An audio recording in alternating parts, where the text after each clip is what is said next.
Weekend వచ్చిందని చెప్పేసి మా పిల్లల్ని వాళ్ళ తాతగారండి తీసుకెళ్ళానండి కసింకోట.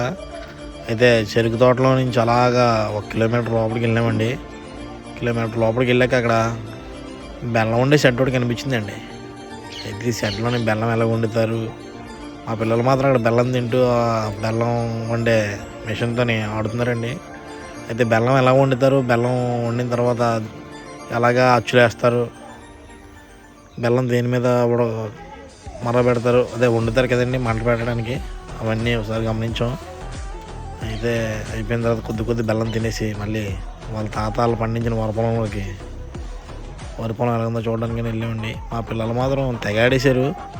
వీకెండ్ అంతా ఈ వీకెండ్ ఫుల్గా వాళ్ళదేనండి ఎంజాయ్.